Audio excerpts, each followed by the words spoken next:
হে ফাতিমা, হে আমার কলিজার টুকরা মেয়ে, হে আমার কলিজার টুকরা মেয়ে, তুমি শোনো, পৃথিবীতে আমার কাছে যা চাওয়ার তুমি চেয়ে নাও, পরকালে আমি তোমার কোনো হেল্প করতে পারছি না।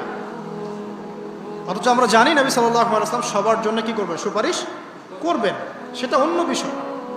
তোমাকে তোমার হিসাব একাই দিতে হবে, নবী সাল্লাল্লাহু আলাইহি ওয়াসাল্লাম এটা বলছেন। একদিন তিনি বাসায় ঢুকলেন, দেখছেন আয়েশা রাদিয়াল্লাহু আনহা কান্নাকাটি করছেন। আয়েশা, আর বলে রাখি, আয়েশা রাদিয়াল্লাহু আনহা সম্পর্কে আমাদের নবীজি বলেছেন, তাকে প্রশ্ন করা হচ্ছে আপনি পৃথিবীতে সবচেয়ে বেশি কাকে ভালোবাসেন? তিনি বলছেন আয়েশাকে। তারপরে কাকে ভালোবাসেন? আবু বকর। তারপর কাকে ভালোবাসেন? ওমর। কথা বুঝতে পারছেন? তো সেই আয়েশা রাদিয়াল্লাহু আনহা বাসায় কান্নাকাটি করছেন। তিনি বলছেন কি জন্য কাঁদছো হে আয়েশা? আয়েশা রাদিয়াল্লাহু আনহা বলছেন জাহান্নামের আযাবের ভয়ে আমি কাঁদছি। কি হবে ইয়া রাসূলুল্লাহ আমাদের সে সময়? তখন আল্লাহর নবী তার স্ত্রীকে বলছেন, যাকে তিনি সবচেয়ে বেশি ভালোবাসেন, তাকে বলছেন তিনটা ক্ষেত্র বা তিনটা জায়গা আছে যখন পৃথিবীর কোনো মানুষকে চিনতে পারবে না পরকালে, এমনকি আমিও তোমাকে চিনতে পারবো না। সেটা কি? যখন এই যে মিজানের পাল্লাটা দাঁড় করানো হবে, এই যে এটা ভারী হচ্ছে না হালকা হচ্ছে, এ সময় কেউ কাউকে চিনবে না, কারো কথা কারো মনে থাকবে না। যে গার্লফ্রেন্ডের জন্য আপনি জীবন দিচ্ছেন তার কথা আপনার মনে থাকবে না। যে স্ত্রী সন্তানের জন্য আপনি সারা জীবন দুর্নীতি করে গেলেন তার কথা আপনার মনে থাকবে না। এমনকি যে স্ত্রীর কাছে আপনি অনেক প্রেমময় স্বামী, সেও আপনার কথা মনে রাখবে না যখন মিজানের পাল্লাটা উঁচু করা। দুই, যখন আমল নামা ছুঁড়ে দেওয়া হবে, আমল নামা এভাবে উন্মুক্ত করে ছুঁড়ে দেওয়া হবে, ইকরা কিতাবাক, তুমি আজকে তোমার কিতাব পড়ো, ওয়া কাফা বিনাফসিকা আল-ইয়াওমা আলাইকা হাসিবা, আজকে তুমি নিজেই তোমার নফসের হিসাব নেওয়ার জন্য যথেষ্ট। এই সময় আয়েশা আমি তোমার কথা মনে রাখতে পারবো না।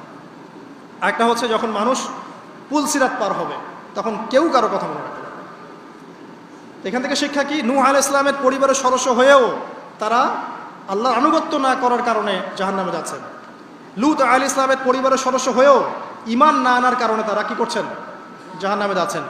আমাদের শিক্ষা হচ্ছে আমাদের পরিবারগুলোর, যে আমাদের এই বংশ, আমাদের এই যে টাকা পয়সা, স্ট্যাটাস, রং, হ্যাঁ, বাড়ি গাড়ি, পলিটিক্যাল পদ, কোনো কিছুই আমাদেরকে আল্লাহর আযাব থেকে বাঁচাতে পারবে না যদি আমরা প্রকৃত মুসলিম মুমিন না হতে পারি।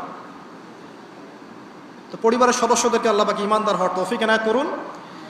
এবার আসেন সামনে, আরও সামনে যান, দেখেন ওই যে ইব্রাহিম আলাইহিস সালাম, দেখেছেন? মনে আছে? বাবা হচ্ছে ওই সমাজের সবচেয়ে বড় লিডারের ডান হাত, নমরুদের ডান হাত। সে হচ্ছে মূর্তি পূজারীদের সর্দার, মানে মূর্তি সে বানাতো, স্ট্যাচু মেকার। ইব্রাহিম আলাইহিস সালামকে আল্লাহ পাক ওই ঘরেই জন্ম দিয়েছেন যেখানে তার বাবা একজন শিরকের কাণ্ডারি। ইব্রাহিম আলাইহিস সালাম তাকে বোঝানোর চেষ্টা করলেন, বাবা এটা শিরক, এটা শয়তানের কাজ, এখান থেকে ফিরে আসো, আমি তোমার জন্য আল্লাহর কাছে দোয়া করবো ইত্যাদি। বাবা তার কথা শুনলো না। এটা তো এমন না যে তিনি শুধু একবার বলেছেন, তিনি হয়তো বলতেই ছিলেন, একদিন দুই দিন না, কিন্তু বলতেই আছে। এক পর্যায়ে বাবা তাকে বের করে দিলেন বাসা থেকে, ফাহজুরহুম, এখান থেকে বের হয়ে যাও, তুমি যদি আমাদের এই দেবতাদেরকে গালি দেওয়া বন্ধ না করো তাহলে আমি তোমার মাথা পাথর দিয়ে মেরে ফাটিয়ে ফেলবো। ওয়াহজুরনি মালিয়া, আমাকে একা ছেড়ে দাও, সরে যাও, মানে আমরা তাড়িয়ে দেই না, গেট লস্ট, এরকম করে ইব্রাহিম আলাইহিস সালামকে বের করে দেওয়া হয়। কিন্তু তিনি বললেন সালামুন আলাইক, বাবা আপনার উপর শান্তি বর্ষিত হোক, হে আমার আব্বা আপনার প্রতি শান্তি বর্ষিত হোক, আমি আল্লাহর কাছে আপনার জন্য দোয়া করব। পরে যখন আল্লাহ পাক তাকে বললেন যে কোনো মুশরিকের জন্য তোমার দোয়া করার স্বভাব পাবে না, তখন থেকে ইব্রাহিম আলাইহিস সালাম দোয়া করা বন্ধ করে দেন।